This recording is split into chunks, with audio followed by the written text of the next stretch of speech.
In this lesson, we're going to continue to discuss graphics. If you'd like to follow along, go under the File menu to Open, and in the Sample Files folder, scroll down to 1203, a look inside the Links panel, and just click Open. Occasionally, when you open an InDesign file, you'll get a warning that's telling you that the document contains links to sources that are missing, or possibly modified. Why don't we click OK? And let's see what's going on in the Links panel. If you go under your Window menu to Links, it'll open the Links panel. You can see that there's a lot of images that are missing. It did find a couple of them. The missing ones have the question mark icon, and it's telling me that if I double click, I can relink that image.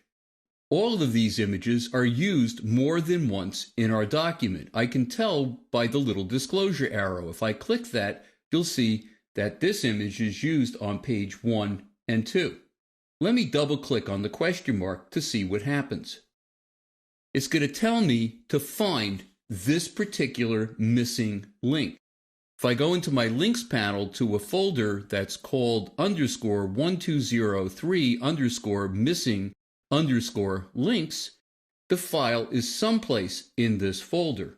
It happens to be the very first image, 73_2541802.jpg. Now, I could just click Open, and it's going to find that one image. But in this case, there's a checkbox that's checked that says search for missing links in this folder. This will find all of the missing links that happen to be in that same folder. I'm going to click Open, and it's relinking to each one of the images that it finds in this folder, and it's letting me know that it relinked to 8 of the missing links. I'm going to click OK, but it looks like it didn't find 2 of the missing links. There's a question mark next to this one and this one. Let me click on this particular listing, and I'm going to click the Relink button. I could just double click on the question mark or click on the broken link icon, and it's going to open that same window. Well, why didn't it find this file? Here's the file right here, but the name has changed. You can see that I added NAME to the file name. Let me just click Open, and now it's going to relink to that file. And you can see that there's a lot of images here that have actually been modified. They had been flipped in Photoshop. So I'm going to have to move these images around manually to recenter them, or flip them in InDesign itself.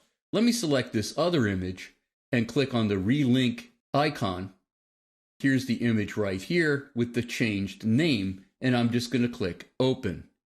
And you can see that too flipped around. It had been modified, and InDesign saw that right away as it was relinking to that particular photo, and it flipped it for me. What else can I do in the Links panel? Well, sometimes you'll open a layout and InDesign will find the images, but they had been modified. Well, if they've just been modified, you would see an icon that's a yellow triangle with an exclamation mark next to that particular listing that had been modified. I could just double click on that yellow triangle to update the image. Or I could click on the Update icon down the bottom of the panel, which is now grayed out because nothing has been modified. It already fixed that problem automatically when it relinked to the images. With a particular image selected, let me just click that little disclosure arrow next to one of the images and click on an image. If I wanted to find that image within the document, all I need to do is select the listing and click on Go to Link down the bottom of the panel, and you can see it actually selected it for me on page 1. If I wanted to see the image on page 2, I could just click on this little underlined 2 to go to the same image on page 2. What if I wanted to open Photoshop and make changes to this particular image? I could click on the little pencil icon, which is Edit Original. There's also a lot of options under the Options menu of the Links panel. if I click down on the little downturned arrow, I could relink here, but it's more likely I'm going to do it by clicking on the broken links button. I could relink to a particular folder. What is that about? Let's say in my layout, I'm using low resolution versions of the images. And when I'm going to print, I'm going to relink to another folder that has files of the same name, only in high resolution. So I could relink to that folder and all of the images will update to the high resolution versions of the images. I could also relink to a file extension. Let me choose that. Let's say in one folder, I have my JPEGs that I'm currently using in this layout, and they're low resolution. Well, I could relink to a file extension. So instead of using all JPEGs, it would relink to the high-res PSDs within the same folder. All I have to do is click relink. I'm just going to click cancel. What other options do I have? I can go to a particular link, which I mentioned earlier. You can do that right in the panel itself by clicking on the Go to Link icon. I could edit the original, so it would open the image in the default image application. Or let's say I have several versions of Photoshop on this particular computer, and I wanted to open the image in an older version of Photoshop. I could use Edit With and choose that particular version. I could also reveal where the image is on my computer. On a Mac, it's Reveal in Finder. On a PC, it's Reveal in Explorer. I could also reveal where the image is in Bridge or Mini Bridge. Why don't I choose in Bridge? It's going to select that image in Bridge so I know exactly where it is. Let me get Bridge out of the way and get back to the links folder. Under Utilities, there's a command that is copy links to. I can create a folder that it would copy the links to so I could use them in another layout.